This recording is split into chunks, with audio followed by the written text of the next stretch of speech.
fanaankii caanka ahaa ee Mareykanka ahaa ee heesaha raabka qaadi jiray ee lagu magacaabi jiray Take Off ee magaciisa dhabta la dhihi jiray Krishnek Kharibol. Fanaankaas ayaa si naxariis daraa loo dilay. Haddaba fanaankan oo goob fagaaraha ka jaasaya ayaa goobta waxa ku soo ururay dad badan oo ilaa 40 qof ilaa 50 qof ah.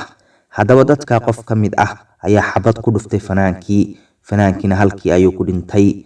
Haddaba fanaanka ayaa ku sugnaa magaalada Houston ee gobolka Texas. Booliska ayaa la wargeliyay. Booliskii ayaa goobta yimi. Haddaba boolisku waxay xaqiijiyeen in goobta 2 qof ay ku dhaawacmeen, nin 24 jir ah iyo haweeney 23 jir ah, balse dhaawacoodu wuxuu ahaa dhaawac fudud oo markiiba isbitaalka ayaa la geeyay, balse fanaanku halkaas ayuu naftiisa ku waayay.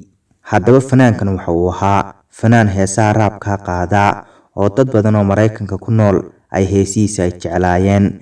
Haddaba fanaankan ayaa si kadis ah loo dilay. Dadkii ku soo ururay mid ka mid ah ayaa xabad ku dhuftay fanaanka, balse boolisku wali ma soo cadeyn cidii dishay. Booliska ayaa baaritaan ku jira, waxaanay diidayaan oo ay baarayaan cidii fanaankan dilkiisa ka dambeysay. Haddaba fanaankan daadiisu waxay ahayd 28 sano. Asxaabteeda qaaliga, muuqaalka like saara sidoo dad badan u gaadho, anagana dhiirigelin ugu noqoto. Asxaabtiinana u sii sheeri gareeya saan u helno saaxiibo wanaagsan sida adigoo kale. Waa anigoo ah Maxamed Wardi Cali oo idin leh waa inoo muuqaalka xiga.